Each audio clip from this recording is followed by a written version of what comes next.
It is with a very sad and heavy heart that I announce that we are leaving.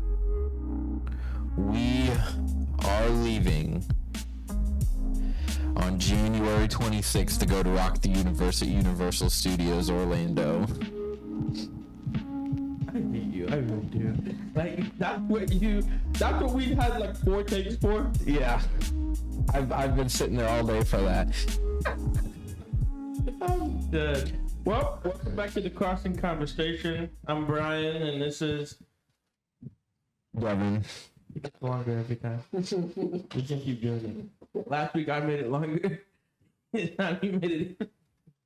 Listen, we're gonna be sitting here for 10 minutes one time. Anyway, well today, as you can see, me and Devon are not the only person on this podcast. We have another gentleman. He's been, I think we've all been friends the same amount of years. Almost. Have we? Give or take. Since 2017? I think I knew him for like 6 months longer, and then that's it. I mean, only because like you were just this quiet child in the corner that I just passed by in the sanctuary every day. I was still there at least. It's half the ever. About video games with Jay, and then Jay started them. I do. True. Well, anyway, this is Caleb. Everybody, welcome, Caleb. Insert no effects in post. None. Sorry, coughing into the microphone. It's bad etiquette. Anyway, this is Caleb. We've all been friends since 2017. We didn't like become friends like full friends. I don't think until maybe like a year later, like after the hurricane. After Hurricane Irma. It's great how just a giant disaster tends to bring people together. Shout out to the GOAT. Shout out to the GOAT that brought us together. Hurricane Irma. Oh yeah, boy. Don't ever do that again. Yeah, but anyway, clearly we all met at the same school and church. That's pretty much how it went. There isn't much more to describe about it. That's pretty much it. And then video Can you games. please make sure? Hey, And that. Hey, yeah, hold the microphone. There you go. It gotta be that, but like, gotta be like. I didn't want to be like Devin, who practically just fuses it with my beard, so. All you hear is squaffle from the beard. You know that's some kind of ASMR like sound somebody's made somewhere around here. There's ASMR for everything. I could sit down and people would be like, "Oh my gosh." Yeah. Imagine making a video of me just sitting on the couch. I'd probably go viral. I'd probably be the ASMR king. I'd repost it. Big boy sits on couch. That would be the title. And then there would be me, like I would like Photoshop myself, like the couch on the world, like on the earth. Green screen the whole thing. What did you mean the green screen? Be easy. That'd be great. That'd be perfect. But, well, Caleb, I have a question if we want to start it off. What was your first impression of me and Devin when you first met us? Okay, two very. Why did you show the bottom? Yes. Pretty much that's how it felt. Flipped it open. My impression with Devin and Brian were night and day. Brian struck me as the calm, occasionally goofy, kind of average guy that did very unaverage and amazing things. Like, Brian on the outside would probably look average for the most part, but then like you get to know him and you're like, huh, this guy ain't average whatsoever. Devin over here. DJ average fat kid. Yes, shout out. I didn't acquire that DJ name until like It was much later, yeah. What was it before? it was DJ B. Yeah. Yeah. The wackest name I could think of. Well, I mean, The longest time my mom was like, why do you have to change your DJ name to DJ AFK? I'm like, because it's better and it sounds better, and I am an average fat guy, but I told you guys, I told Devin this the other day, I was like, it's a deeper meaning to why I even go by average fat kid. Average fat kid is proving that not every average person is average. Yeah. So like, if you like, that's the deeper meaning to my name other than just being funny. Well, Not every average fat kid is a DJ. Exactly. no, just most of them. Just most of them. Brian was pretty straightforward on my first impressions. Devin, not straightforward on my first impressions whatsoever. Devin kind of came in real awkward for like a year. His social experience with everybody else was like not there. He was very quiet, I guess. He seemed a tad definitely nervous, maybe a tad closed off. And then, yeah, it kind of like about like 7 or 8 months, all of a sudden, you just saw kind of like a total personality flip. Like, boom, he was comfortable. Like, there was no like gradual adjusting for Devin. He was like, okay, I'm uncomfortable. Okay, we're good. And that's pretty much, that was a friendship. I mean, like, I'm like, who is that? Okay, yeah, we're cool. Like, that was pretty much it. Yeah, we're cool. We're cool. That was the entirety of the like action. Why are you eating pretzels? You literally just yelled at us and got mad at us because we were eating before, and now you're over there crunching on pretzels. He was mad at us because he wanted this to be his whole shtick. He had been planning this. You saw it. The minute he set the pretzels up there. We couldn't eat. Yeah. Now that makes no sense. I don't have to Actually, that Say makes something that I don't know if I can say on this podcast, but privileged. Oh, I was gonna say whatever it is, you can bleep it out in post. that too. Nothing now. We keeping it hot over here. Technical difficulties, baby. This program has been brought to you by Charmin. Well, I do have good news. We did get a sponsor for this episode. I went out, I worked my magic, and we got a sponsor. The sponsor for today's episode is here. We're gonna do all the magic up top. Crossing Community Church. They provided everything for us. This broadcast is brought to you by the Crossing Community Church, where every Sunday we have services at 9 and 10:45. I'm gonna keep it $1.50 with you. I forget the service times all the time. I forget the service times, but that's just because I got crazy stuff going on Sundays. Sounds like a serious Going on skill Sunday issue. other than our usual things. Everything upstairs So, and everything on see, stage. that's the thing about being in church, right? It's like, especially I would say we're like in between small and medium sized church, maybe. Yes. We're big enough to have 2 services. There you go. Yeah. So, But we're not at like I would say 5. Yeah. small, medium, like Yeah. in the middle. Dead 7. Yeah. Maybe a little bit more towards the small size. But That size that size that just leaves just enough little room, but like not like too it could much. be So medium? yeah. full medium, but with Yeah. anyway. Man, we're like just about to hit the 20-ounce soda can. We're at like 18, about to hit 20, like just about to fill up. Those like miniature one they have, like 2 of those put together. We got Yeah, like the little red Solo shot cups. That's like small church, like, but we're easily an 18-ounce cup. We're working our way up to 2 liter, and then we're gonna go up to gallon. Don't forget those like multi-gallon ones though. That would be like mega. Nobody's hit that yet. Nobody. Nobody. Nobody? No, all those big churches are just gallon-sized churches. Now we're putting the church size in. It puts a whole new meaning on does size matter.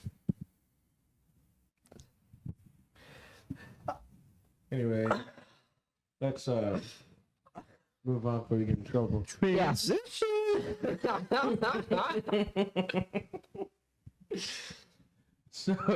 I have a question for you though. Then on the flip side, is if my impression of you was as I said, then what does that make your impression of me? Because I know I didn't make a good first impression. I know for a fact. so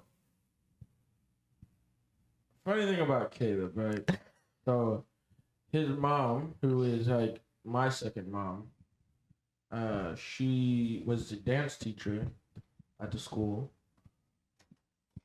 And he would come and do dance, and him and his sister would obviously be along with them. And I didn't know that they even were enrolled in the school, but they were being homeschooled through the school, and I didn't even know that was a thing at the time.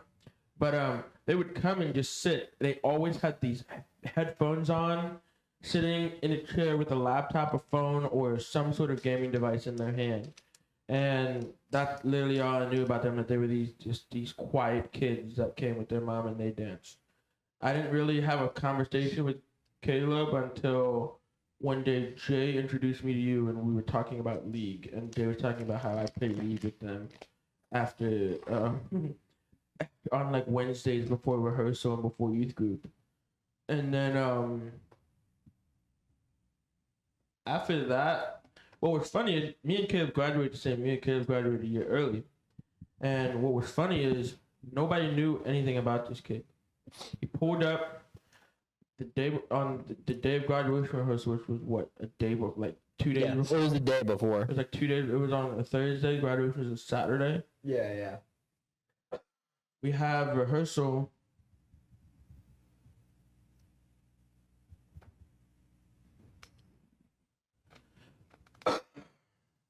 Awkward silence for Devin opening his root beer.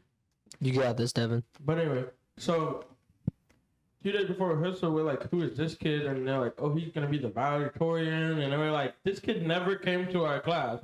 And yet here he is graduated with us as valedictorian. Who are you? Yeah, I think I made quite a few people unhappy with that. Just kind of walking in with that. It was mainly because there were some people that were on track to be valedictorian, but ended up having to be the salutatorian, I think, instead. I happened to have enough credits to graduate early, and it happened to work out the way it worked out. Yeah, like we're like, who is this kid? Like we've never seen him. Like we saw him, but like he never like. We were all like against him, and then like literally the day of graduation, he gives his speech, and we all just dying laughing. And I think that's when I knew I could be his friend. Like at some point, if we ever cross paths again. And stood up in the middle of the ceremony. That's he my was there friend. over. I mean, then that same summer, Devin comes along. Then all three of us end up being like together and like forming night friendship there. Literally, we just graduated. You were coming in to go to school the following year, but Caleb was just this like quiet dude at first until you get to know him. Then you realize he's a weirdo, and he's hilarious. Like Caleb is hilarious. He's like too funny for his own good. Like look at this kid. Thanks. I'm gonna take that as a remote compliment and just hope it all works out. Yeah. No, you were.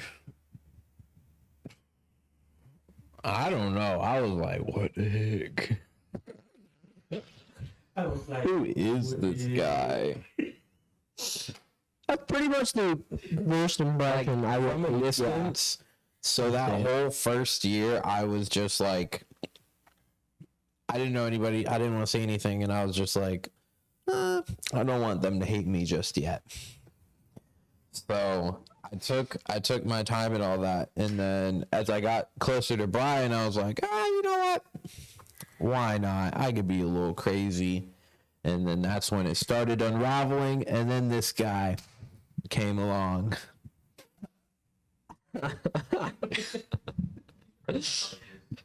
Now I'm gonna have like strange mark like down the leg. You're gonna have a handprint to remember this conversation. remember the conversation. I I don't remember if Now this was my that's the first impression. first right there. interaction with Caleb.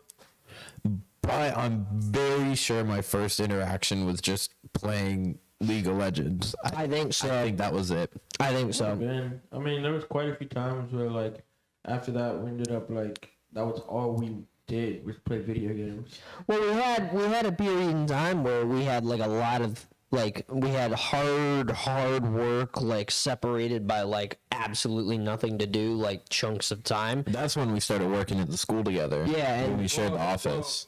It was no, even a little before that too, like during the summer. It was like 2018. That summer, it was that like summer area when we were all working together in the we were actually here at the crossing, but when we had the Oleander campus, that was when the school split up and everything, and that was when we were all working together on like literally everything. Like Devon was doing I don't even know what Devon was doing. Devon did. I was everything computer. Yeah. If your computer popped up and made a sound that you never heard before, you had me on speed dial. Literally every little thing. Hey, this thing popped up in the corner of my computer and I didn't know what to do, so I clicked it and now it's off. Now, I think what I loved the most about that year, that summer, was all the different random tasks we had to do that year, but also all the random moments we had with like the summer camp kids and stuff. Like there was one time me and Caleb were like intensely. Well, Caleb wasn't really like working on anything he does now. He was more so just like there for like support help. Really, I think at this time. You were just like this guy. Yeah, like if you needed, I literally have a video of you were a floater, like a bucket of water for no reason to somewhere to go bring it to somebody. Other than that, Caleb was reading a book, playing video games, or doing college work online. This dude was always playing on his phone. Always playing on his phone. I want it on record. I didn't even have games on my phone. That's the weird part. No, you know what he was doing? He was either watching YouTube or he was browsing like the news app on his phone. That's all he does now. Yeah, Discord. What makes it sad is the fact that I exhibit a lot of very old people traits. And we don't. I prefer classical music over a significant number of genres. I find solace in reading newspapers, and yeah, I still say old-timey things occasionally. It's kind of weird. Yeah. Old-timey thing you like say? Solace. Okay, our 30+ community will agree with you on that. Yeah. Caleb, you just convinced me that I think you only see in black and white, like the old-timey movies. Like, you said you read your newspaper, and all I saw was the black and white picture of the dad flipping the newspaper, just going through the pages. Unfortunately, I did do that, actually. I had a whole period in my life where every morning I'd get the newspaper and mug of coffee, and that was my morning for like a good 2 years of college. Unfortunately, it kind of degraded because after we moved, they didn't have newspapers near us, so I had to rely on digital They crap. don't have newspapers anymore. Like, Now he just flips on his tablet. Yeah, it's not nearly as enjoyable. a tablet, man, guy. I actually did have a tablet and an iPad, but I never could figure out how to get the iPad to work, and then I think my sister broke it. Well, he gave it to his sister, and she broke it. Yeah, and then I got it back and didn't know it was broken until I tried it. Worst idea you could have ever done. I got it for free, so big whoop. Oh, shit. Actually, I was with you and you got it. yeah, I was with you and you got it. still regretting it. What happened last year is Caleb and his family finally joined the iPhone gang after years of what I would say bullying into them getting iPhones. And Yeah. we got them. Yeah. Why do you have your hand up? Segue. So, what? Listen, as Segue. as this goes on farther and farther, we gotta be creative. All right, He's talking about that like taking that's the some great persona. accomplishment. I'm taking the persona on, being spontaneous. Now your hair looks weird. You look like a mom. Ooh. I don't know how that looked. I don't like how that looked. Continue. So, Well, at least it wasn't my thigh this time. this Friday, special trip. Rock the Universe. Universal Studios. Orlando, Florida. I thought I was going to spell Florida wrong. So did I. Orlando, Florida. Whoa, hold on. I just got something. Flow Rider. His name is Florida. It just split up. We don't talk about him. He's secular. We talked about freaking sitcoms last week.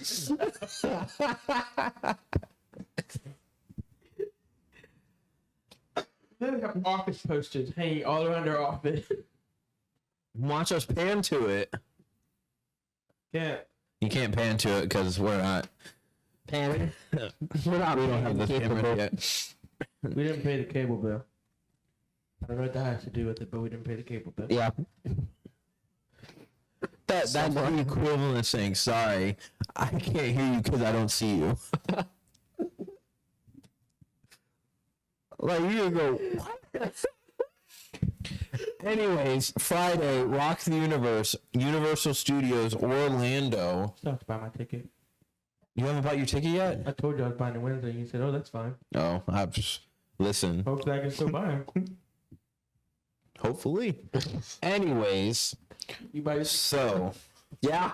Can you buy my ticket? I'll pay you back on Wednesday.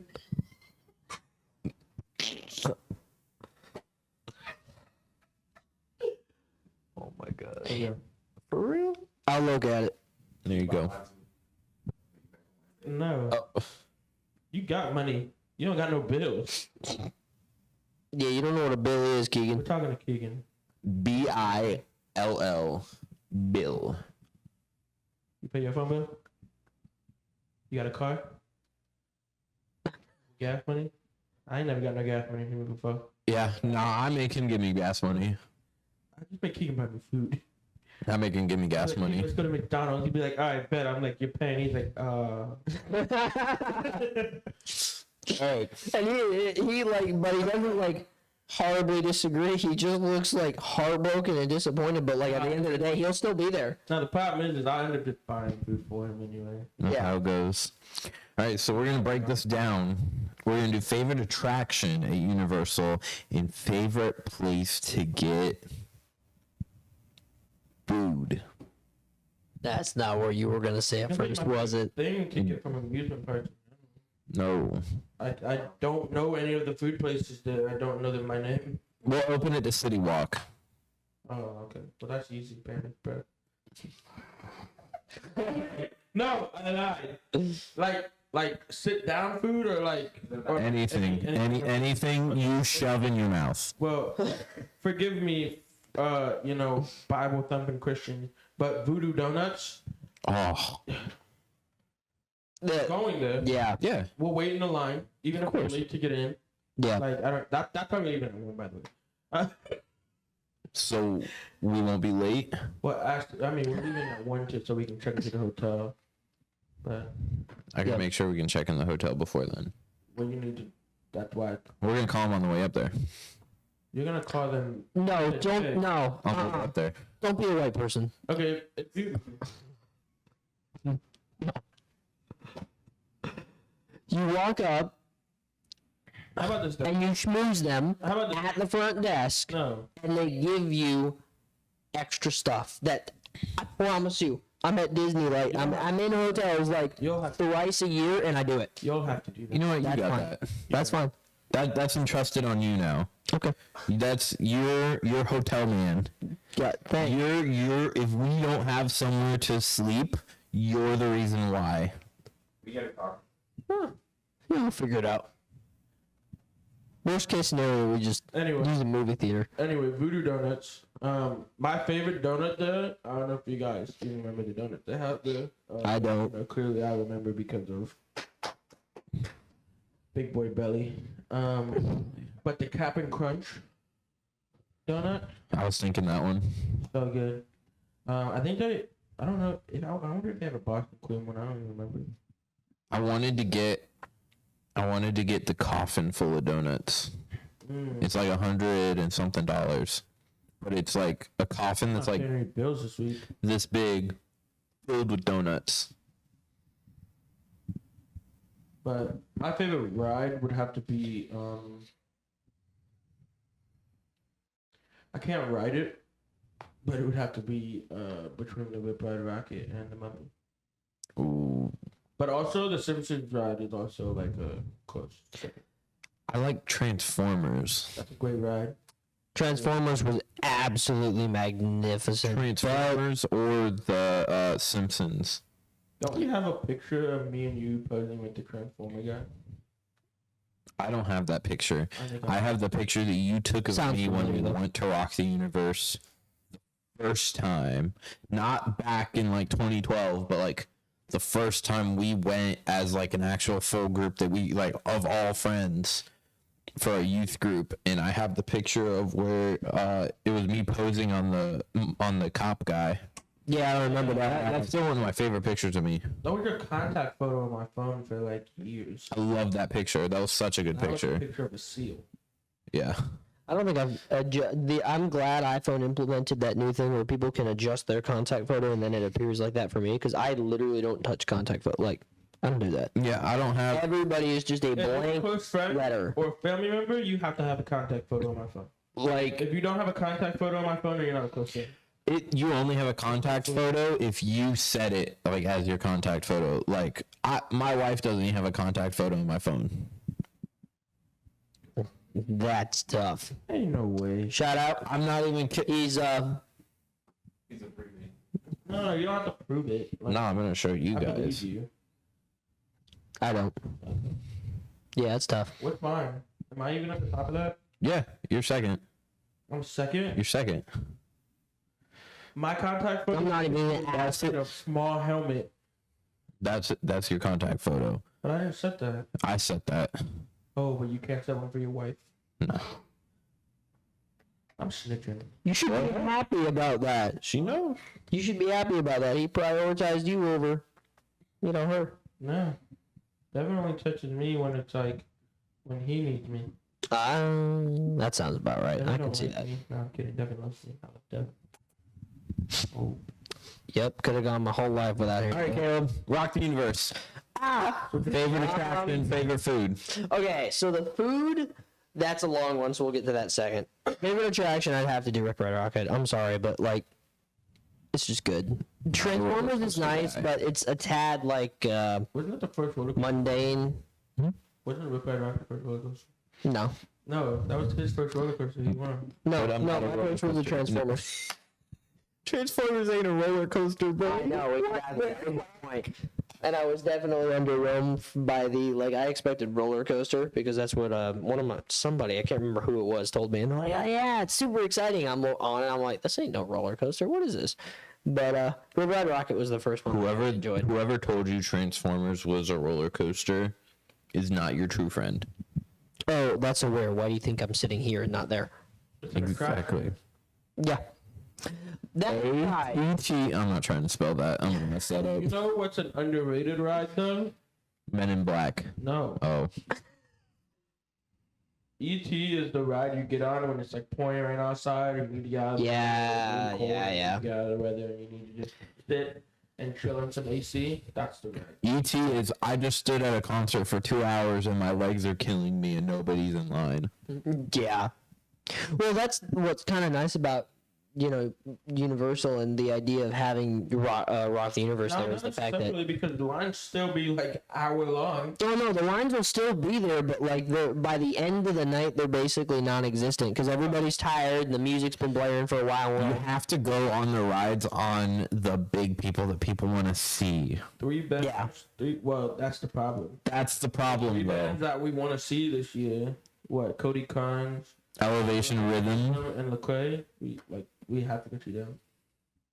And they'll probably all be on. Well, the Lecrae and Cody Carnes will probably be on the main stage, but Elevation Rhythm might be on the second main stage. They might be the one in front of the diner. Yeah. Yeah. That's a good restaurant too. That is a good really good restaurant. And that leads me to my food, which, to be honest, I really don't have a favorite food because everywhere I ate, I loved, and I tried to eat as many places as I possibly could. I managed like one sit-down restaurant, sadly. Everything else was walking. But every time I go to Universal, I make sure I get one thing. Butterbeer. No. Oh. Make sure I get one thing. I don't really care for butterbeer, to be honest with you. I only get it because it's a thing. But the corn dogs, the 12-foot corn dogs. Whoa. 12-foot or a foot corn dog? No, 12-foot. It ain't 12-foot. It's 12 inches, buddy. Yeah, 12 inches. Huh? I got the 12-foot corn dog. 12-foot corn dog. Yeah. You wouldn't be waving it around there. You'd be like lugging it on your shoulder at that point. No, like, 3 of us would be in a line holding it like this.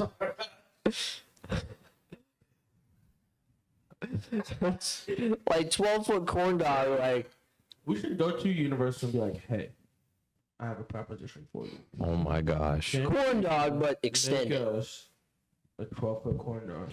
I don't think they have that readily on supply. That's what I'm saying. Like, I don't think. be like, Yeah, legally that would probably be like so many different health violations, though. have to call me on my phone and be like, It's ready. it's ready. And I'd be like, bet. And then you would just see all of us Naruto running down the runway. Out like straight down I-95. I wouldn't even have them call me. We'd be at work all the way down here, and they announcement. call us, we're ready. Through the park. I just gets up, yo, I'm leaving work for the day. I would have them make an announcement throughout the whole park using the speakers. Yeah. It was just, ordered the 12-foot corn dog. It is already in the front. Big buddy with the curly hair. Big buddy with the curly hair. I think everybody would be like, what the? Everybody would start looking for anybody with curly hair, so they'd have to specify it once more after that, and you'd immediately hear, Asian? There's an Asian in the party. I think he's wearing a bright pink shirt. It was pink. He said he wore it just so we can spot him out when he gets here. Everybody will start looking for a pink shirt, and you know it. Unfortunately, that still won't narrow it down enough, so we'd need another I gun. wear a shirt that says I'm the corn dog guy.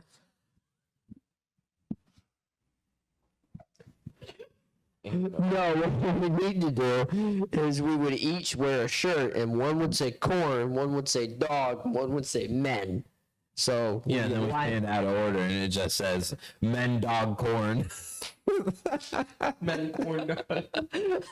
Dog man corn. Or a man corn dog.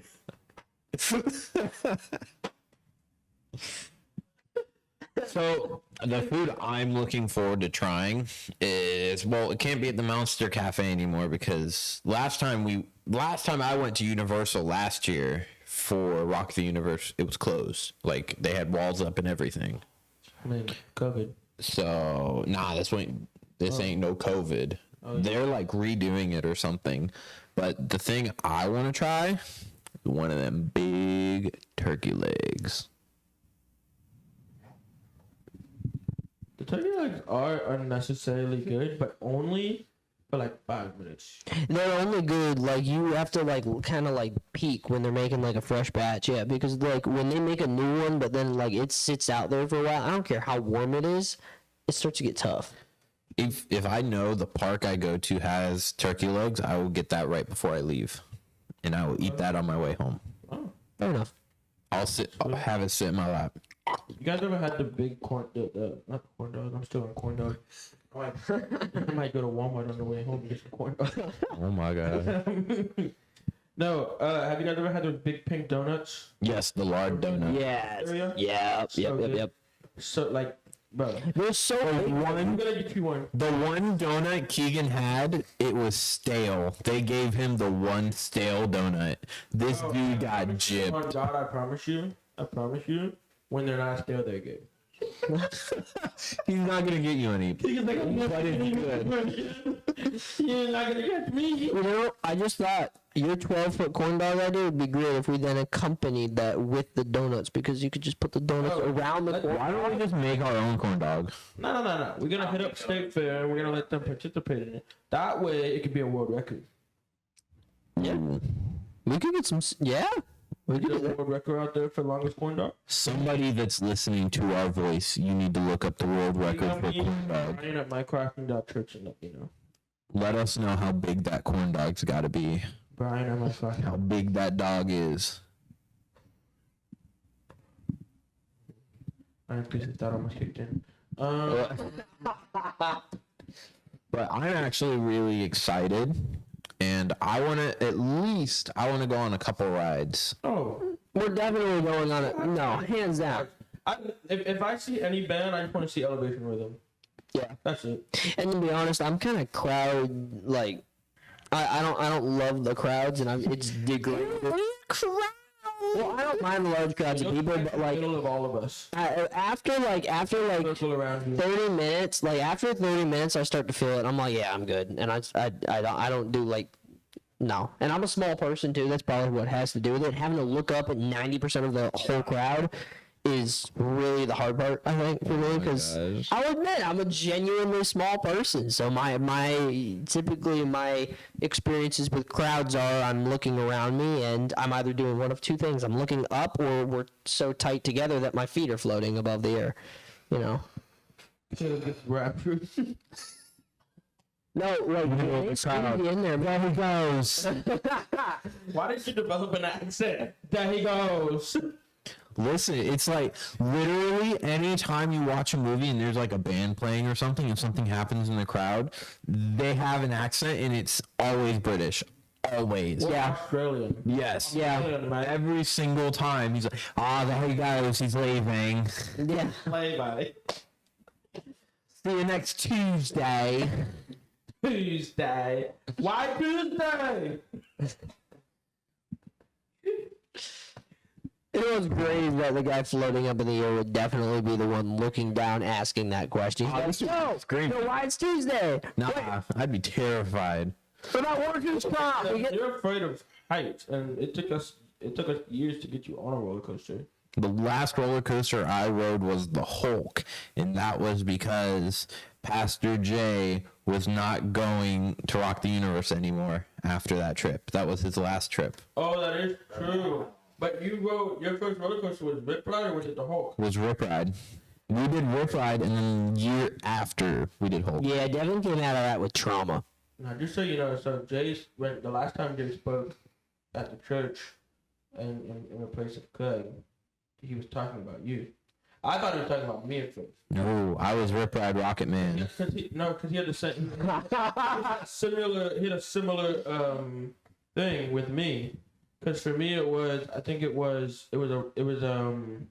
Rocky Universe trip, but we were going to I think we were going to Island Adventure earlier in the day, and then we were going to Universal, and he wanted me to get on the Hulk, so I had got on the Hulk. And you want to know how they got me to get on the Hulk? I was like, I want to ride in the front seat on the way back, like home. And they were like, no shot, you rode a roller coaster for shotgun. Literally. Hey, you know what? That actually sounds low-key kind of worth it, though. I'd go for How old were you? I think I was in 10th grade. Explains it. I was like 15. And there was like other big kids in the car, so it was like, I'm ready to work. I never had like a roller coaster problem. I just didn't like to wait in the line before the roller coaster, because then I'd like get really like stir crazy, and I'd just hate sitting there and listening to everyone else's conversations because I was a very nasty eavesdropper. See, this is also the thing. I hadn't learned to tune people out yet. The thing I hate about going to amusement parks with Caleb is because he doesn't want to wait in line. So like we're just spending the time walking around and talking at an amusement park. We'll spend $180 to go to Disney, and all we'll do is get on 2 rides, because then the reason we get on those 2 rides is because they had a 30 minutes or less time wait. Hey, right, or am I right? Usually that's not my problem though, and you know it. Last time we went. Last time was we were going because to wait, but everybody had like, oh, we have dinner at this time and we have that reserved for that time. I'm like, great. See, that's what I don't like about, like, I don't like planning things if I'm at an amusement park. Only thing I want to plan is my reservation for food. Like if I reserve like an expensive place, I will plan the whole day around that, but nothing else. Like that would be the only thing I plan. When me and my wife, we went to Disney, we went to all 4 parks for our honeymoon. And when we went to what was it, Magic Kingdom, we got a reservation at I can't even remember where. We got a reservation at some restaurant. And so it was like an hour before the reservation, and all the rides had like 20-30 minute wait times. I was like, I don't want to risk it. So we just walked around for like an hour, and then we sat down. That's like the only time I've reserved something that like I've waited on. To be honest, that's worthwhile. Like those restaurants, like some of the area, like Epcot's Japan, that restaurant has a waiting, like that's a 6-month waiting list there. I got on the wait list on at Hollywood Studios, the drive-in diner. So good. We got a reservation spot inside in a car, and it was perfect. It's beautiful. Some of those restaurants are absolutely, yeah, but I'm not a fan of like, I don't mind like wanting to do certain things, but like physically making like reservations and plans and stuff out for the rides and fast passing this. I'm like, bro, just, it's cool and all, but like, I don't know. At the end of the day, I feel like it's just more fun to just fly by the seat of your pants and find out where that takes you. I mean, I think that's like the best part about going to like an amusement park is the spontaneous moment of it. Like you go to an amusement park, there's so many options. Like let's just figure out what we want to do. Yeah, I think amusement parks probably one of those rare things where you can allow your mind to be a little overwhelmed by everything, and it's like still like makes it really enjoyable. Yeah, 'cause you do that in work, you're screwed. You're walking out of work that day early, sobbing and crying and gnashing of teeth, sackcloth and ashes. Not me. Now who are you most excited to see at Rock Universe? I don't even think Caleb knows who's all going. I looked at it. I don't recognize a single one of those names. You listen to League music. No, I know. I know the artists. But if I had to pick like a yeah. I hope they perform 3 songs. Well, These 3 songs I hope they perform. This is the gospel. But they might not because they don't have a choir. Maybe. They sung. With these things. Fake Love. They usually have a choir. He just did a thumbs up. He did like a little. Got my hands too black. They never gave him that voice.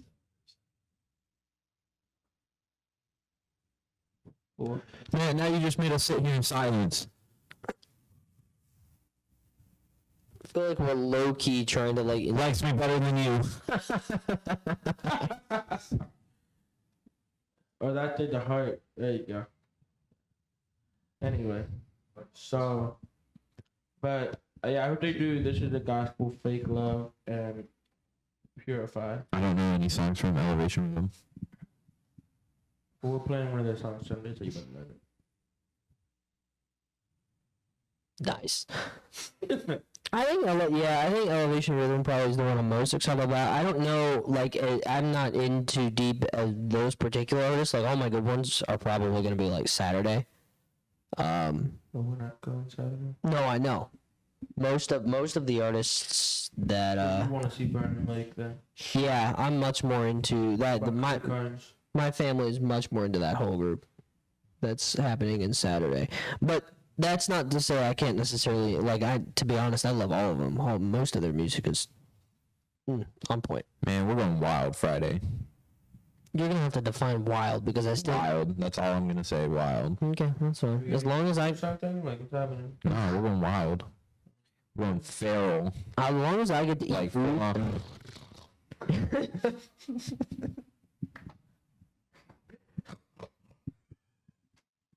Turn into a whole pig immediately.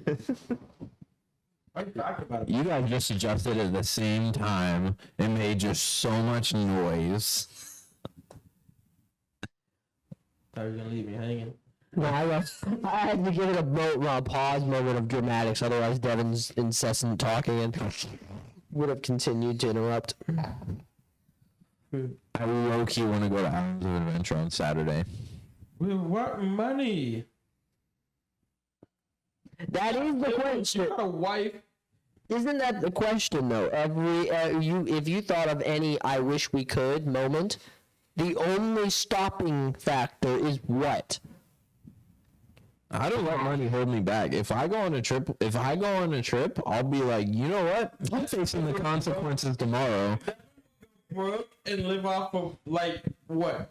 A bag of pizza rolls? Listen, I'll live off of $20 for 2 weeks just to have fun. Couldn't you just save up ahead of time then? No, that's the saving money is, there's no point in saving money to me because it's sitting there and it's not being used when you could go out, use it, and create memories. Okay, what if you Save it to make more memories though in a lump sum? I got. What if your car breaks down I know it's going to be taken care of. and you don't have the money to fund that? It's going to be taken care of. Huh? It's going to be taken care of. So he's thinking of a whole lot of Bible verses, but one he's not thinking of right now is "Thou shalt not test God." I'm not testing him. I don't know if that's a commandment. It's not a commandment, but Not a scripture either. Though. yeah, it is. Thou shalt not test God. Tell me about that. Don't test is what I remember. The exact translation. I don't test. I have that faith that anything I need will be provided. He's looking it up. I'm telling you, man. But I have that faith that if I need anything or if anything comes up, I know it's going to be completely provided for. You better do text to speech on that thing. Oh, he's right. Jesus told him, "It is also written, do not test the Lord your God." Matthew 4, verse 7. Well, the only reason actually that verse came up in my head recently, normally like I wouldn't bring it up for, but what struck me as interesting is my rabbi was saying earlier last week that for some odd reason, I don't know why, like I had read a couple verses beforehand, and so I was thinking about that particular verse, and so for some odd reason it happened to come up and while he was speaking, and one of the things he said is, listen, he's like, if you're sick, like genuinely get other people sick, contagious kind of sick, he said, stay home. He said, don't test God in the sense that you're going to go out and do something that's clearly, in a sense, rather stupid, and go out and test God's ability to, protect you from your own stupidity. And then I started referencing that got me thinking. And so I started referencing as many little instances and stories throughout the Bible where that situation would indeed become evident, where, it would be a bad idea for an individual of any kind, to go out and test themselves on the stupidity. And there was a clear fine line. There were moments when God had someone do something potentially risky, like when, he had Elijah go to the king and Jezebel, right, Ahab, and essentially more or less tell them what would happen, and then leave, and the immediate reaction of Ahab was, hey, how'd this man walk into my front door completely untouched, and then he just left? That would be technically covering. But then you have the other side of things where where God would say, don't do this, or don't go out and don't go to this place, and that, something then would happen. And so that's where that idea, because for years I was always under the impression that thou shalt not test God was like, I don't know, a metaphorical warning. Like, I always saw it as like a don't test him, like, okay, well. Negative way? Don't, I guess I viewed it as like a don't openly challenge him, like, I bet you won't do this, God, and sit there and talk about it. And, if you're real, you're going to do this. Yeah. Well, And I guess I started to view it more as like a, hey, well, this is nice and God does protect you, but don't be stupid kind of concept. And I guess that's kind of where, like, my mind took me. Mind you, like, stupidity is not the, like, origin. Like, don't avoid.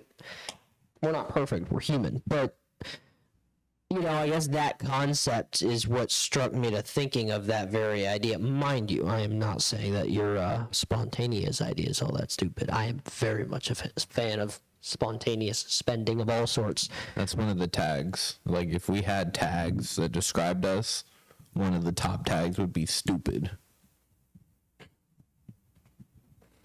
Yeah, okay. I've been thinking of that for like a solid minute. I could tell. Your face. I was thinking so hard on that. Well, You can see it in Devon, though. Like, he tries to remember something, and he gets that all, like, that zoned. brings me to ask you the question is, like, what is your testimony, and what is your relationship like now with God How did you meet the Lord? before? Well, I grew up in a household that naturally had a rather, I guess, official but not necessarily intimate relationship with God. And I grew up first for many years. I grew up young and Catholic. And I was my first couple of years in school were in a Catholic school. Did you ever have to do like the confession box? That's where it started to get me. I wasn't old enough for that yet, but when I started hitting those coming of age prayers and variety of things, don't get me wrong. Nothing against Catholicism. They believe Jesus died for their sins, that they're saved, they're covered.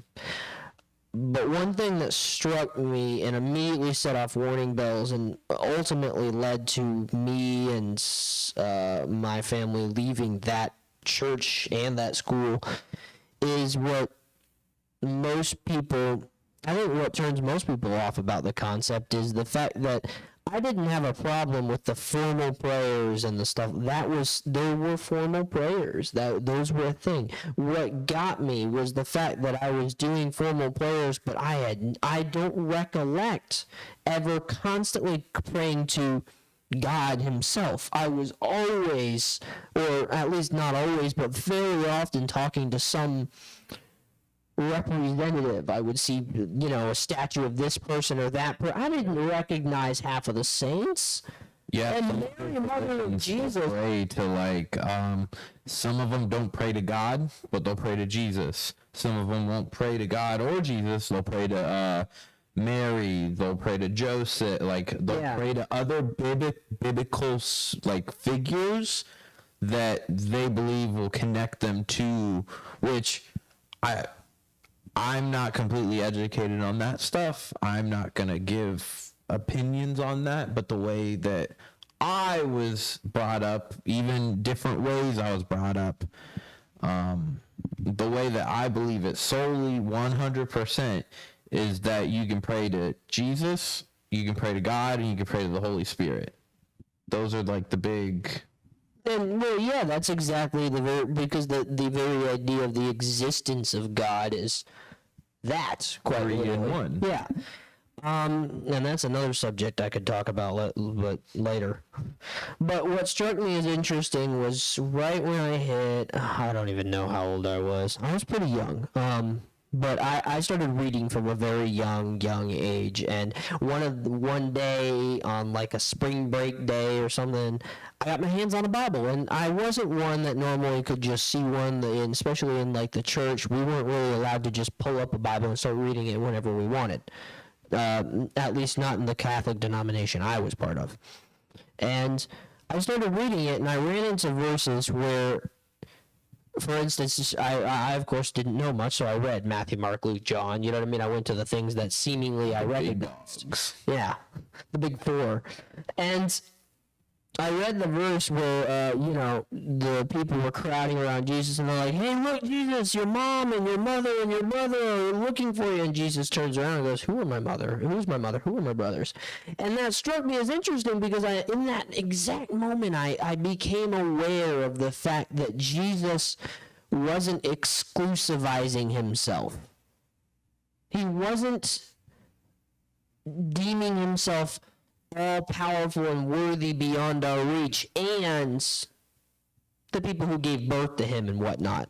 also beyond, like, and then from then on, I started to see biblical inconsistencies within where I was, even going through school. I got in trouble a few times, actually, while I was still in the Catholic school, because I would... Getting in trouble? Well, She got hit by the ruler. Oh, that was terrifying. The nuns, absolute terrifying. Most greatest respect to Mother Martha. Oh, absolutely magnificent. Martha? I did. Oh, yeah. And baby. No, she was Listen, I wonder if absolutely goated. That woman, like, I have the utmost respect for her. Mother Martha ain't watching this anytime soon. But like, does every Catholic church and school like require at least one Mother Martha? Not necessarily Martha. The nun. Not. Or a Teresa. Huh? We did have a Teresa as well. Nah, it's sold. It's sold. Not specifically Martha and Teresa, but yeah, the denomination. It's interesting because much of, and being Messianic, I can see much of the inspiration that the Catholic Church has is wildly connected to what the origins of the original Messianic communities have, and a lot of the traditional things we do are, like, you look at that, and to an unknowing passerby, their first reaction easily could be, oh, so that's a Catholic thing, and you're like, oh, no. They don't realize, and a lot of the times, in some cases, the only differentiation you'll notice is, like, it's in English or in Hebrew, because a lot of, like, you're not going to see a modern Catholic church nowadays just quoting straight Hebrew, not to the degree that we do. But, after third grade or so, that's where I ended up leaving, because it was third grade, and they were starting to right around that age is when they start to have you do different things that are more part of the Catholic community, different prayers and stuff like that. And my mother especially became gradually very uncomfortable with that. No, not like that. Well, yeah, I could... I did some research into that side of things. Some of it is just people taking advantage of the system and the idea. But we could go on to that's a subject for another day. That's not a subject for any day. But I immediately was homeschooled after that, and I was homeschooled for years, and then we grew up in the much more traditional American Christian household kind of concept. And it was rather cookie cutter, I suppose I could say. I grew up through my... I didn't know my actual father, my birth father, I didn't know him very well. He was away from my family. You ever meet him? I did, yeah, I knew him, but like I barely ever got to see him, and by the time like I was getting old enough to like hold a relationship, he died. By the time I think I was 8, he passed. And the other figure I had in my life. We don't have to get into that. Well, it shaped me who I was. Do I think it was a healthy relationship for the family? No, I don't. There was a significant lacking of God in much of that relationship. But to say that I wish something would be different is one thing that I learned from that. And after it's all said and done, and looking at it from a more distant perspective, I learned that I shouldn't have regret in that moment. And I asked, after I graduated and started working for the school, Mr. Willie, shout out to Mr. Willie. I love Willie. And I walked up to Willie one day. We were great pals when I was working over at that campus. And I go, Mr. Willie, I said, do you ever have any regrets? And I could still see it in my head. He has that,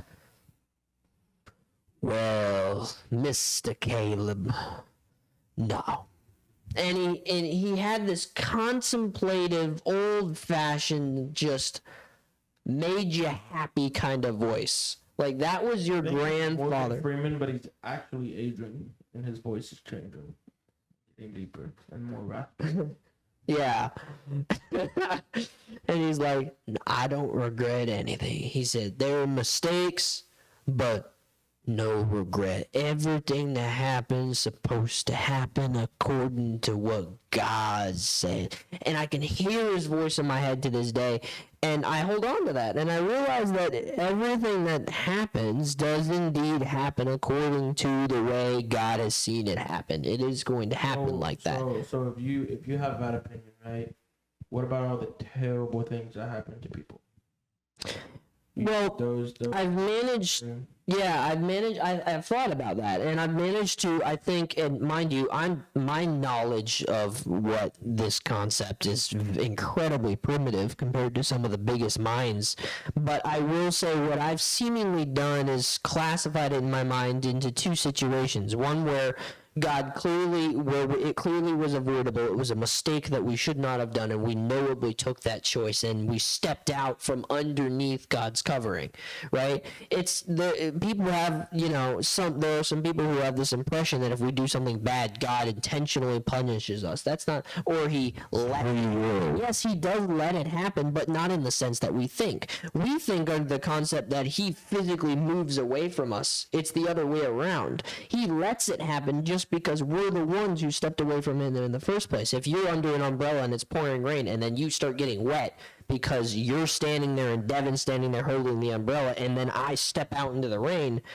I can hardly be the guy sitting there. It's your fault. You should have moved the umbrella to cover me out of your way. Devin's going to say, you're the one who moved.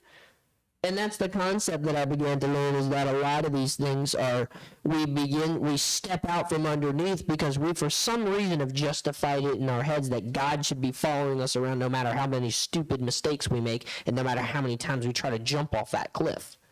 When in reality, eventually you try to jump that cliff enough times and that cliff ain't going to move. And, you're going to end up flying off of it at some point. So one of the ways I see it as is you just think of it as a path. There's a straight path right ahead. That's where you're wanting to go. That's where you need to go. That's where you desire so much to go. And God, right next to you, he's got your hand. He walks with you. Now, if you get sidetracked and you're like, oh my gosh, I want to go to that. He's not going to be like, okay, let's go. He's going to sit there. He's going to be like, you can go. I'll be right here. Oh, wait. He'll wait for you to come back. Because how I see it is, God's always going to be there with you. But that ultimate path you're going to take, that straight line you're going to walk, he'll follow you down these little paths. But at the end of the day, he's going to be waiting on the big path for you to come back and take those steps closer. All these little things that you can do are great. They're not always great. You might get hurt. You might feel pain. You might be sad. You might oh my gosh, why did I do this? But at the end of the day, you're always going to go right back to the path. Most people, you should at least, yeah. That's the concept. That's how I see that whole thing with God. He's always with you. He'll always be directing you. But then you have that free will to, go off on your own little path. I see it similar, but for me, it's more so God's like, okay, this is the path you want to go down? Okay, that's the way you want to go. He's gonna go with you. Like, he's not just gonna be, he's not gonna be waiting for you to get back. He's gonna go with you so he can always be with you, in a sense. So if I choose to take this dark path that's gonna lead me down to drugs and alcohol and porn and having sex before marriage and all these different sins that's gonna lead me, he's gonna be there with me while I'm going through all that. So I know that whenever I'm ready, I can be like, God, I need help to get out of this situation, and God's gonna be right there to pull me out. It's not gonna be like, well, now it's time to walk all the way back down here to go get God. I think it's the fact, because if that's the case, then I have to go to church just to be saved, rather than because Jesus died on our sin, because Jesus died for our sins, right? God is there whenever. We don't have to go to a temple. We don't have to go to a building anymore just to be in His presence or just to ask for forgiveness, or we don't have to go kill a goat to make a sacrifice. Like, we literally can just say, we can break down your room right there and be like, God, I'm sorry. Like, that's how I see it. Like, God is sitting right here with us right now. If we decide to go out and start partying and stuff like that, and He's gonna be right there with us. He's gonna be chilling. He's gonna be sitting right there in the corner, just chilling, like a friend in the corner. He's gonna be there, but it's not necessarily like we have to go. Like obviously we have to go to Him, but He's gonna be there always. You made me realize I just completely like expressed that completely wrong on what I was trying to say. Well, I think I got the concept, but I do have a small counterpoint to your statement. There are points. Don't debate. There are, Most of me and Caleb's like conversations is like just having conversations like this. yeah. But I will say one thing: there are points of no return, and that's been evidenced before. I've seen it in real life in here, but then throughout the Bible, there are instances where people run away from God so much to the point where it actually God has to just let them go. There are instances where this is evident. Saul, the first king, was the most obvious instance that I can think of. But I've seen where and the Bible, especially when approaching the latest books of like Revelation and stuff, there are decisions that you can make that are irreversible. To me, that's just more so on the free will side of things, because like It is, but I'm also God, like, yes. Here's the thing: if you don't think God was still sitting there with Saul during those times, or sitting there with anybody who proceeds to still worship the devil and things like that, like, if you don't think God's still sitting there watching over them, then like, no, like, I personally think that God is there no matter what. Like, even though we can keep running far away from Him. We can keep going and going and going, worshiping the devil, doing all that, like witchcraft, everything. Like, you're dabbling in Ouija boards, you're doing heroin, whatever. Like, you're doing the worst thing. I feel like God is still with you there. Only reason is because guess what the miracle is in that moment is that you haven't died yet. That means that God isn't done with you. I think I would have to agree with that. I suppose the way I'm seeing it is just there. Oh, hang on. He done broke Funko. I don't think he ever turns a blind eye No. or ever looks away. I think that individual just gets so caught up in the secular world that they push God into the very, very, very, very back of the line. Well, yeah. In their head.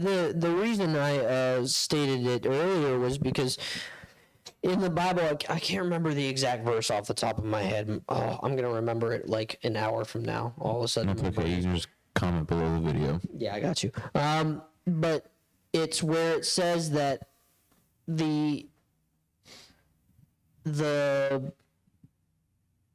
voice, the Holy Spirit that speaks, that tells you, hey, tap, tap, tap, don't do that. The Bible does say that if you reject it and continuously agonize it enough, you can effectively silence it from and so I would like to say that God does save us. We are protected. We are kept clean by grace, no matter how many times we fall back through and through. And trust me, none of us are innocent on that end. I don't think so, right? No, we're sinning right now, bro. Okay. I hope not. But I think there are points in time where we make a choice that results in effectively not necessarily permanently, but semi-permanently destroying our relationship with God, because there are, the scriptures, not just the choices of free will like the mark of the beast and stuff, like the obvious ones, but for instance, the fact that blasphemy is considered an irredeemable sin, like it's considered the irredeemable sin. Well, it's like I could be Unforgivable. completely wrong on this, so you guys will definitely correct me on this. Pretty sure it was Jesus that said that if you deny me now, you're basically denying me in front of my Father, or something like that. Yeah. And Yeah. that's what that made me think of. Is that's like one of the only ways that you can be like, no, this is stupid. Who are you? Who do you think you are? God makes it very difficult for us to outright, straight up, permanently abandon him. Like, it's not like the ability. It says in the Bible, I will not leave you nor forsake you. Yeah, Like, exactly. he says, like, Yeah. he's not like, God is not going to leave us just because we choose to do drugs. Like, No. like he's gonna be there. He's not gonna hate you because you put milk then cereal. No. You can still be redeemed. Yeah. Just pour the cereal first But and then the milk. I think We're not like condoning like Don't pour milk and then cereal. that, but we're not condoning sin. Oh yeah, that too. We're not condoning like you can do drugs and that, and God will still love you even though you're doing the drugs. Like he would prefer you not to do the drugs. That comes to the part of testing God. Here's what Yeah. I heard and what I like to go by is like ooh, that was good. God I like that. loves you. God loves you, but He doesn't love the things you do. Yeah. So like. But it is possible. It's very possible to anger and grieve him. It says so. Look at Sodom and And Gomorrah. yeah, I'm not saying that like, oh, you do enough drugs, God will just abandon you. No, I'm not saying that. But I mean, the devil has a way of getting us to a point where it does make us irredeemable. The devil has a way of, oh well, no, it doesn't matter how many drugs we do. I think that's more of you get that hard set in your mind that you're not redeemable. Well, so you just like, all right, whatever. Well, it's that, but there's also a manipulation concept. You know what I mean? If you commit adultery repeatedly, God still loves you. You're still one of His creation. But then, if you get to a point where the devil gets that adultery that then gradually lead to something like blasphemy, that's when you begin to make a clear stance that you are not on God's side. You know, and I'm not saying that no human is irredeemable. Obviously. Don't get me. But you know the crazy thing about But- that is, it takes literally 1 second, and you're changed. Yeah, That's the crazy part. you just have to make that step, you know. And I think that's like Sometimes I've had it explained tons of different ways to me, like somebody that I look up to as like a spiritual leader described it one time as that in the book of life, we're still writing the pages, but he described it as God has the book and it's already finished. He's just going through our page. So he already knows what you're going to do tomorrow. He knows what you're going to do Wednesday. He knows what you're going to do this day. He knows what you're going to do this day. Yeah. So he knows, oh, well, right here, you're going to do this. Well, then right after, you're going to come right back. Yes, I think it was C.S. Lewis. That was the way he explained it in a couple of his books. I read Screw Tape Letters and then a couple of his works after. It's like everything's already That's the planned concept. out, and we're just living that story, that what we're supposed to do. Like, we're already destined to do things. I don't remember. I think it's just like I agree with that like halfway, only because only reason why I would say that is because of all the bad things that happen in life. Well, I think we're sorry. If it's predestined for us, like let's just say, if God predestined our life for us, then why would He give us free will? Well, here's the thing. I think there's a concept we're missing here. I don't think it can be combined into a singular concept. I think there needs to be a differentiation between what's destined to happen, right, and then what should happen. The concept where the bad things happen, yes, indeed, those should be avoidable. But don't forget, God's omniscient and omnipotent, meaning not only does he see what should be happening, and he gives us the free will to make the smart or the stupid choice. There's the other side of things where he is entirely omniscient, meaning he knows whether we make the bad or the good decision, right? It's not, we're not, and that brings me to a concept I had meant to touch on earlier, which is God, it says that he is not completely understandable. We, in our human earth suit, body, mind, we cannot fathom the idea of God. And that's why, and we teach in the synagogue that the word God we use, but Yeshua and his, Jehovah Jireh, his names are what we use most often because we've humanized Those are ways we understand the it. three-letter God. Yeah, we've stuck it into the term G-O-D because that helps us better understand it in our minds, but at the end of the day, we are talking about the being who created us, the being who brought into existence everything just by speaking it, a being that we cannot wrap our minds around. So we've tricked ourselves, or a lot of modern society has tricked themselves into thinking we know God when we don't know him, but we can't. It's this paradox that we can't quite wrap our heads around. There are concepts that we will not understand until we reach God, when everything is done and gone, when the new world is made, when he's created everything, when he's cleaned us, given us our new bodies. There are concepts that only then we will be able to grasp. Now, I'm not talking about the simplistic concept. There are still many things that all of us could learn, but I mean, there are some aspects, especially of God himself, that we will never be able to comprehend until then. You know? Because my main thing is just, Mic drop. But my main thing is, if God gives us free will, then how would he? If God's gonna give us free will, then why would he predestine things for us? Did you watch the first season of Loki? Yeah. I'm about to put this in perspective. All right? Timeline. Start to finish. What does every single timeline have? Branches. The different little decisions that changed everything. It's still going to get from here to here. But all these little parts are still going to end up wherever.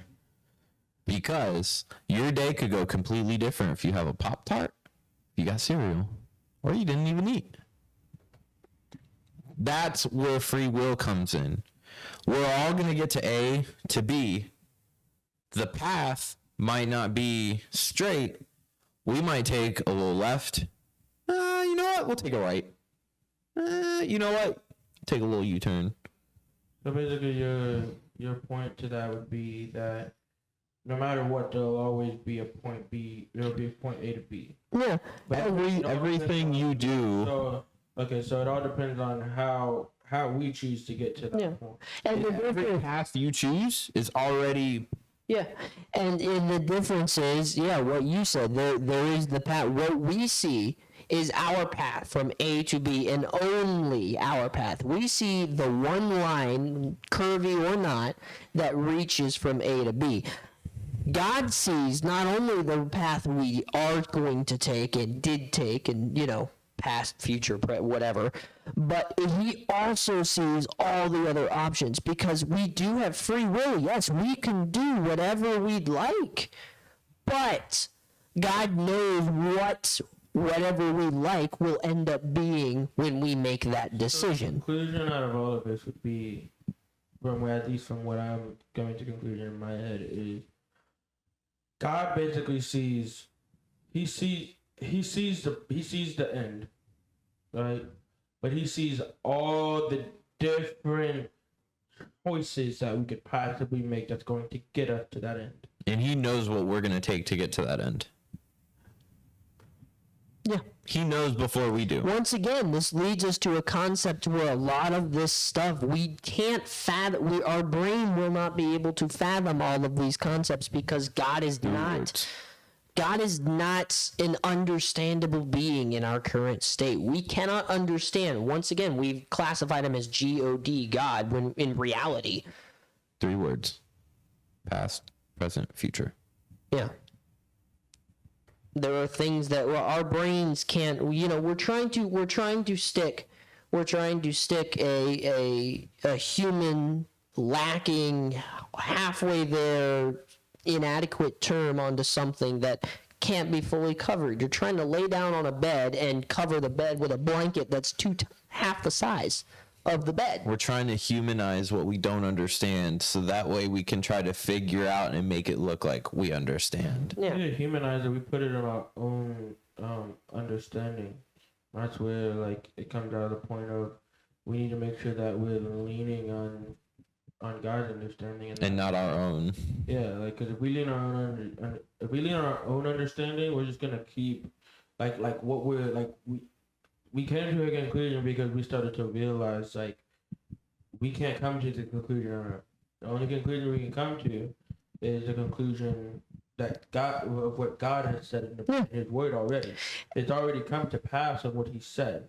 So if we keep sitting here forming our own opinions, that's how we start overthinking and getting lost. Yeah. That's why I think we lead to overthinking a lot of things because of that. Because we read what God says, but then we go and listen to what somebody else has to say, and then we lean on their perspective rather than what God says. Mm-hmm. So I think now it's like I'm coming to a revelation now about things like overthinking is like for instance, like me, like I deal with a lot of like I think we're going to talk about mental health with Courtney one episode, but for me, I deal with a lot of like I don't know, I told you guys, but like I deal with a lot of self-hate.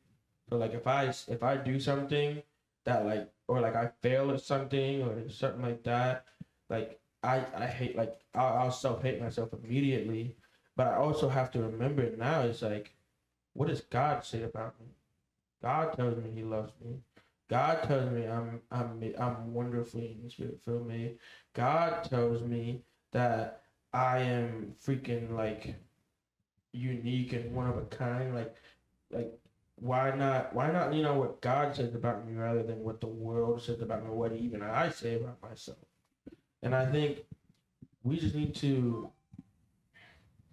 That's honestly, I think, the cure to overthinking.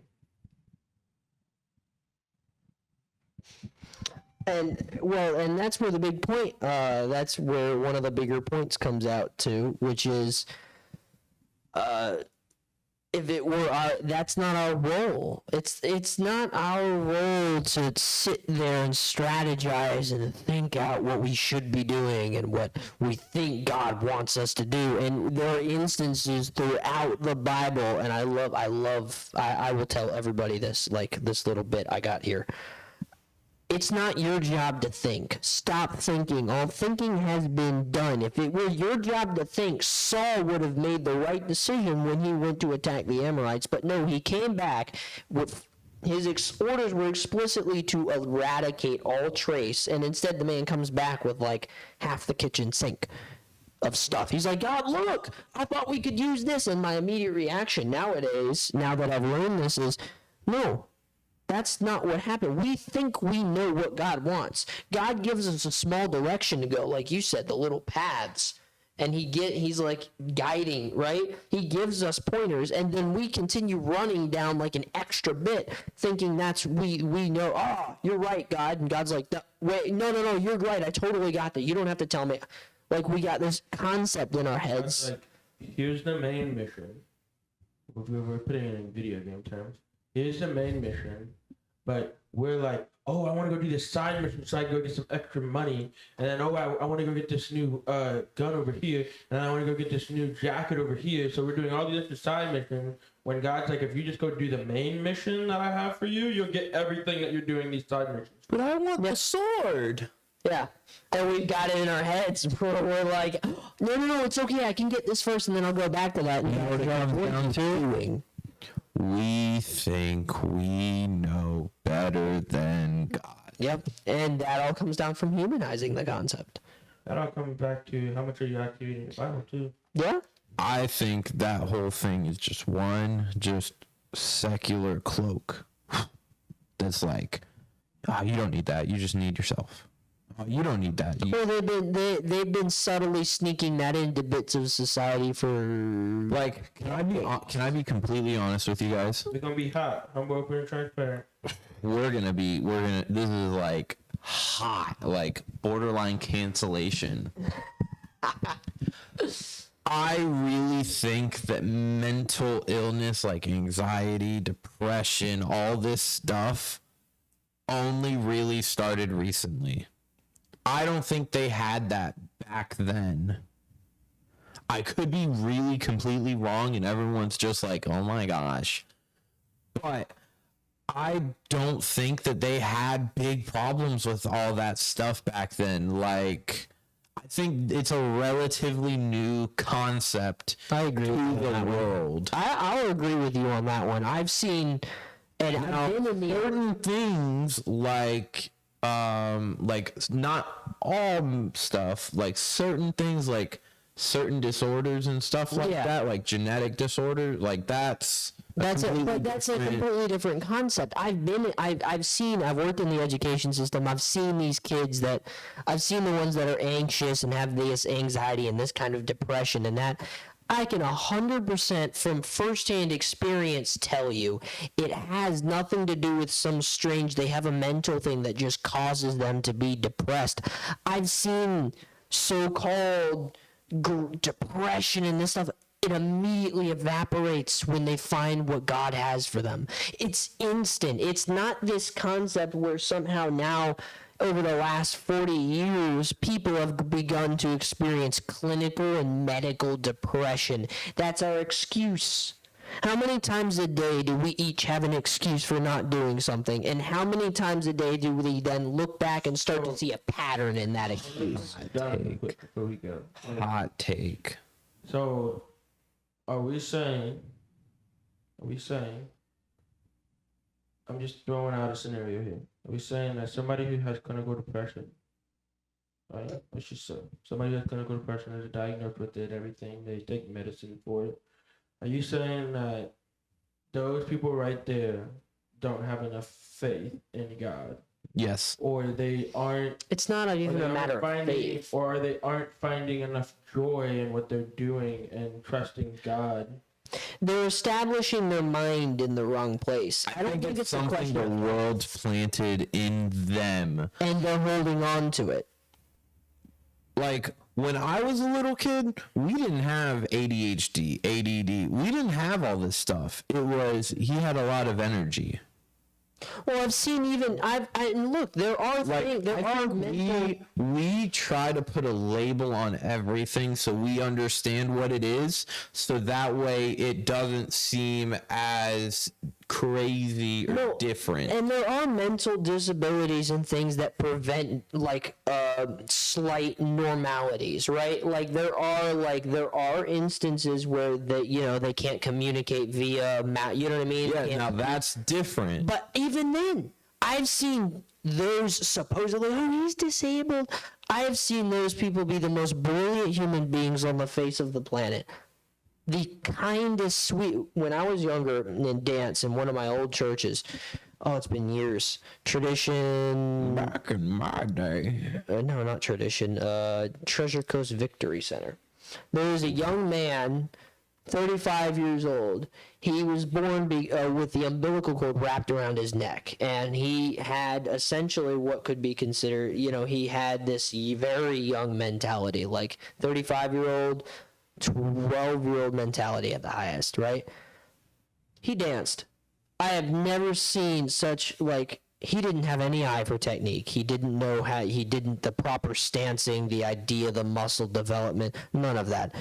And even then, to this day, I have encountered very few people who could dance as beautifully as he did, because what he did was sheer love.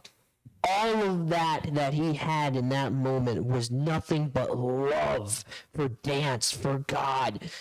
And that, I think, is what's happening. We are tossing out these concepts like love and like we're like, oh, I'm depressed, like all these different things. And I'm not like going at like, look, people have trauma. That's bad. You know what I mean? The bad stuff happens. I'm not putting that down, but I'm saying we're still to this day trying to find excuses, big or small, for problems and things where we can then, like, we're looking for excuses, for pity, for self-deprecation, for whatever the reason is. At the end of the day,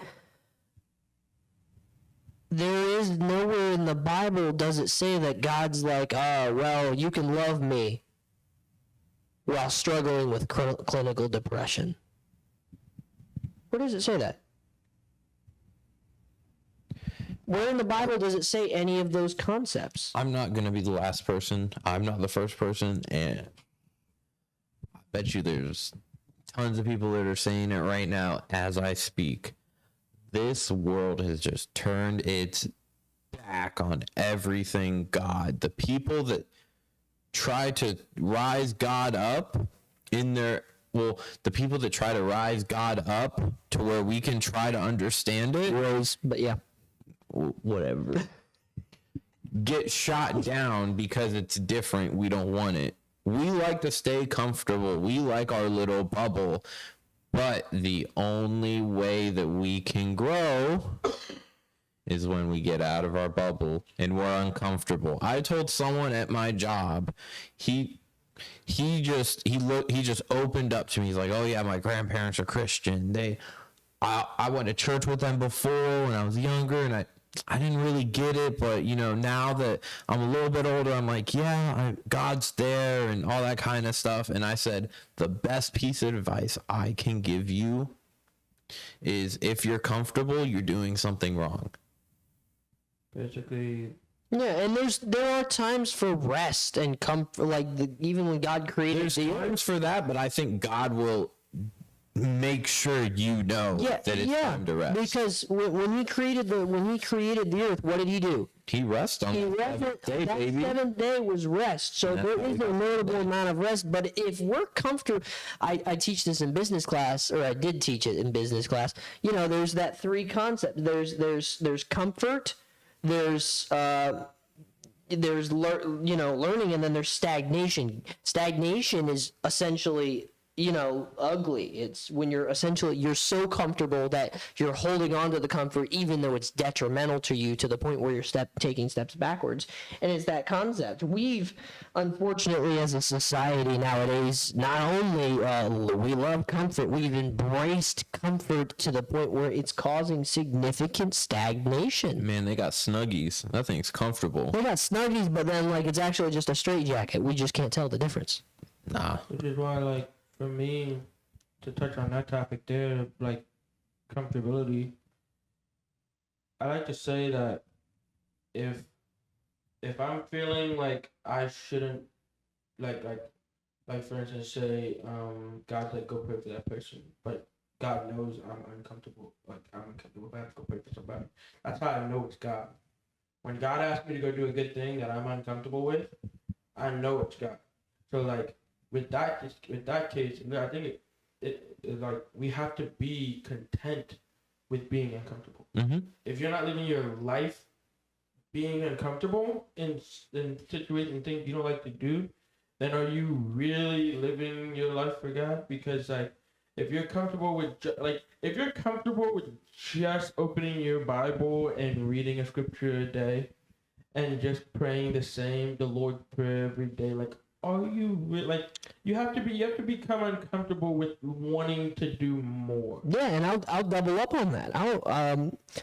if you have to think about the concept of having to love, like if you, not even just that, but what if plus one of that, you're reading the Bible. If you have to think about, you have to remind yourself and get yourself and force yourself to love, like, reading the Bible, like if you have to expend effort in the sense where you're like, oh man, well, it'll be easier to read the Bible if I really love God, so I gotta love God more. You know, if you have to think about such concepts, you know, our lives, our existences, everything we do is dedicated exclusively to Yeshua, Yahweh, the being that created us, and yet we have to think about expending effort towards reading the Bible?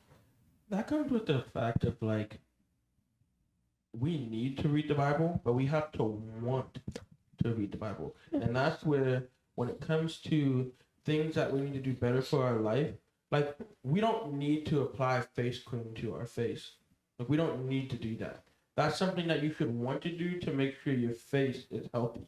Yeah. And you should want to brush your teeth. You should, like, please. You need to brush your teeth, but you should want to do it so you can have better hygiene. So you can have teeth. Yeah. I think that's the smartest thing you've said. But I think that's the smartest thing he said, like, all day. I'm too. but Me pretty too. much, like, what Pastor Craig said one time here, he was like, he said, like, it shouldn't be our will to pray. Meaning, like, don't make it a chore. If you're making the Bible a chore, then you're making it more so just something that, like, you, like, if you put it in a category as, like, something you're just checking off the list every day, You're not going to get anything out of it. you're not going to get anything out. Like, you're not going to grow from that. Like, if I get up and go to work and think I'm going to do the same thing every day, I'm not gonna exceed in my profession. I'm gonna stay in the box that I'm in, and I'm not gonna move past that box. Wake up, Start moving back. sleep. That's what I'm saying. Like, we can't, like, if we become comfortable in a daily routine, like, you're not gonna get anything out of it. And not even just thinking about it in the godly sense, but also what experiences are you missing out on because you're just stuck in this bubble? Like recently with my wife, like honestly for the first like 5-6 months, it was literally go to work, come home, spend time with her, go to bed. Just repeat. And I just got so stuck into this loop that I took a step back and I was like, man, I'm pretty boring when I'm at home. All I do is sit here and just play games, watch TV. Like I need to do more stuff. So in your mid-50s. like I'm like, oh my gosh.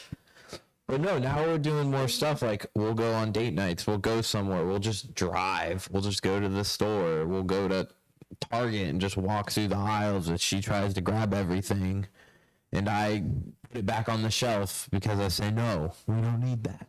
And it's in those moments that God begins to hand us these little opportunities. You know, we start to encounter people. We have the opportunity to minister at every moment. And, you know, it is good, while it is good to go out and, you know, spread it as enthusiastically and as forcefully as possible. My grandmother went to Serbia, and they were over there for a mission trip, and then when she came back, you know, I'm like, how was it? She's like, good. And after a while, we were talking weeks later, and she'd occasionally still bring up Serbia. She still does. But she also says, hey, look, Serbia was good, and that was really awesome. God and I both loved that. I enjoyed spending time with him. That was she said, but at the same time, don't forget, that's not the only time, right? I went to Serbia a couple of years ago. It's not a matter of, I fulfilled my quota of God, you know, evangelism for a couple of years, for the next half decade. Oh. Like, that's not how that works. Some people think like I hate the "Oh, I go to church on Sunday, so I think that's enough." Like, it's not. Yeah. In the Bible, it literally says it's not enough. Like, you have to wake up and kill your flesh every day. You have to wake up and reconsider your relationship with God every day. You have to realize, you have to wake up and be like, am I going to be a Christian today? Am I going to actually apply what I read in my Bible today? Like, you have to be somebody, you have to do it. You can't just be a believer. Like, you can believe in Jesus, but are you going to walk with Jesus? Yeah. That's a real question. It's Like, you could just be like, hey, I know this guy named Jesus. I know Jesus. Jesus walked by my house the other day. yeah, like Rather than, But I think I think walking with him is a lot more than just like, hey, I go to church and I know the Bible and I can say all this. I strongly believe that even if I'm walking through the store, if I'm walking through work, if I'm walking anywhere and someone can see me, I think that they can look at me and be like, well, he must know God. I want to get to a point in my faith where I can walk around and people will be like, there's something different about him. And the reason being is the different thing would be is like, he doesn't look like an average guy who. well, that's what it's supposed to be. That's entirely what it's supposed to be, though, because all this stuff, the doing of good, let's just broaden it and cover everything, right? Hoping to Everything lady from- across the street. Everything from that to reading the Bible to going to church. All this, well, let's put it under doing good for the moment. Doing good, that concept, it's not the act that God wants us to do. It's not like, oh, we do the good act because the act. No. People don't understand it. Evangelism, we shouldn't be doing evangelism because it's a good act. It's because what is his goal? What is his goal? To reach The gospel. to everybody, right? So it shouldn't be our focus to, I'll evangelize, action, right? Doing act, physical thing. No, he's having us do that because it's reaching the goal, which is the relationship between an individual and the being who It's all created about him. your heart posture too. Like, Yeah, you can do good things, but with you an can't ugly be voice. doing it out of selfishness. Yeah. You have to do those good things that he just said. You have to do those things out of a heart of being selfless. Jesus was a selfless man. He wasn't a selfish man. He wasn't like, oh, I'm only doing this so when I die, like, I actually do go to heaven. Because Yeah, I don't want to stay here with you, but the concept of the he's Pharisee. saying that he's literally like, I'm doing this for y'all. Like, for God's sake, he had a tax collector with him, the most hated man in the city with him, and he brought him along. He brought fishermen, the lowest of the low in job-wise back then. Like, he was bringing people that Like nobodies. literally nobody people that. Well, nobodies and then the exact opposites of nobodies. The guy everybody knew but loved to hate kind of concept, He bought a tax collector and a fisherman sitting at the same table. In that day and age was unheard of. Fisherman, And, like, you nobody got looked at twice. killed. Yeah, tax collector. That man had Romans stationed next. Those bodyguards were everywhere. Romans bringing him to work like, bro. Yeah, they went out of their way. They're like, look, we know you're in Jerusalem, but we're literally going to hand you men with spears and 40-foot shields because, But yet, you need it. this perfect individual, the person that just exuded God, everybody knew it was God, chose the people that were the most lost, the people that had no hope. No, they thought they were done, and he brought them up. Yeah. And it had, it had Jesus, him dying, all of this, as it takes me a moment to date. I obviously, as a human being, I don't think I could ever fathom this. To experience what he did, everything that, to go through the fact that he encountered every imagine. I get into, like, I get mentally tired when, like, I get a cough. Like, COVID was like, I thought it was the end of my life. And I'm like, oh man, this is it, man. God, I love you. Like, that's where I was at. Food poisoning one time. So in that, At the end of my life. yeah. I asked God. I said, I looked up. I had a bunk bed at the time. I looked up. I was like, God, if this is the end of me, just take me now, because I can't do this. Yeah. And then to think about that and to realize Jesus on the cross experienced all of it. Way worse. All of it. And there's even that moment where even God couldn't look at it. God turned his back. And Jesus called out, "Why have you forsaken me?" Now that right there, and I think about that and I'm like, in that moment, if God forsook him, you don't think that didn't hurt? You know? And so, Not imagine the pain he was going through in that minute. What, like, literally apparently- every single sin on the planet went onto this one man. and it's debated whether it was minutes or not, but it's theorized that he was up there because theoretically it takes someone while crucified hours to die. Oh yeah, he was up there. Hours to go through that mental and physical agony for us. It puts me in a level of awe that I couldn't even begin to describe, but it also is a concept that helps me put everything into perspective. At the end of the day, why are we here? What are we here for? If we could answer that in a very short couple of words, and just think about that and that alone, because at the end of the day, that's all that matters. Because God loved you.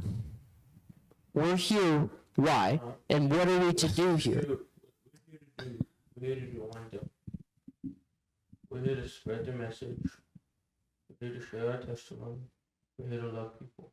We're here to be like Jesus. That's literally our message. That's what we're supposed to do. We're supposed to be like Jesus. And what did Jesus do? He loved. He forgave people. His hospitality game was on like 100. He was in the back of the line. He put everybody else in front of him. Like if you're not, He was the guy holding the sign that said line starts here. like if you're not, if your life isn't trying, if you're not trying to be on the level Jesus was, like we're not telling you got to be like, you don't gotta be Jesus. You gotta be like Jesus. But then he said, and greater things you shall do, you know? It comes down to we shouldn't be focusing on the act. We shouldn't be focusing on doing good. We should be focusing on what? Which is bringing the gospel everywhere, right? Doing good, that stuff is just a way to get through to that. That's what God has us do because we're good people, or that would be the indirect trait of that, you know? Focus on the why, because the why is to save the lost souls. Because and like you said earlier, you can do something good, and at the end of the day, it doesn't go out. Like, I've seen somebody be nice to me, and yet still somehow I didn't feel good about it because they had this, like, grouch face on, like, the entire time, and I'm like, that's great, it was a sweet act, but I didn't feel great about it at all. It just looked like you were making a sacrifice for me. Please, I've already had one person make a sacrifice for me. That was Jesus. I don't need any more. You know what I mean? Facts. We're a fisher of men, baby. Pulling everybody in. Come on, join the boat. Yoink, yoink. Say, if we can just end on Anything. tell somebody about Jesus. Share your testimony on why, because that's the biggest thing about this community is that Relatability, baby. you have to be relatable, because for me, like, I tell you from experience, like, I didn't fully start reading my Bible every day until August of last year. Like, you go through something, like, sometimes in life, God has to break you down. You got to break it down to build it back He's up. gotta break you all the way down just so he can build you back up in the way that you're supposed to be. And it's a process. I was watching a sermon today, like they say like the word process is like a cuss word in church because like a lot of pastors they'll preach and they'll say if you just read your Bible you'll start to become joyful and stuff like that. Like no. Pray this, believe that, ask for that, boom. Like, Lamborghini. Like think about it, like if someone's, God forbid, if someone's mom dies, like the next thing we have to like. I'm not just gonna be happy as soon as I start reading my Bible. But like I'm human, I'm gonna need time to grieve. It's a process to get back to joy and happiness. It's not like I'm gonna open my Bible and read a scripture and then boom, I'm happy. It's gonna be okay. I'm 0.5% happier than I was. well, it's why do we read the Bible? Do we read the Bible because we read the Bible and we want to know more about the Bible?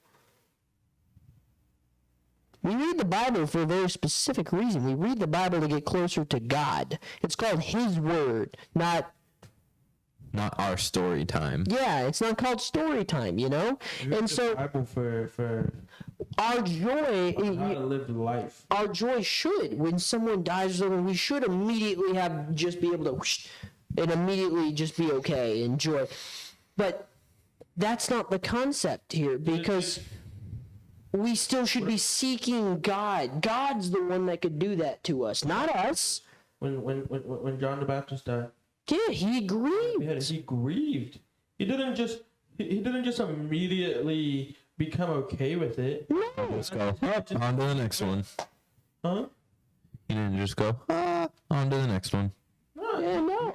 No, man. This man got a whole verse in the Bible saying, Jesus wept. Yeah, it's possible to feel that. So this concept where we're like, read the Bible and you'll feel better. Cool. But why do you read you're clearly reading the Bible to make yourself feel better right now. That's why you think you're reading the Bible. Let me ask you this. Is that why you should be reading the Bible? Because last I checked, why do we read the Bible? And that's not the reason. The Bible is the world's best how-to book. 100%. It's the oldest unchanged history book on the planet. What are you going to do, contest that? That book has every single thing you need in life. Everything. It also depends on, too, is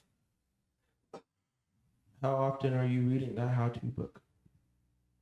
Because if you're not reading it every day and not applying it to your life every day, then I think I wrote something like this on social media today. I was like, if you're just reading the Bible just to read the Bible, put it back on the shelf and don't touch it again.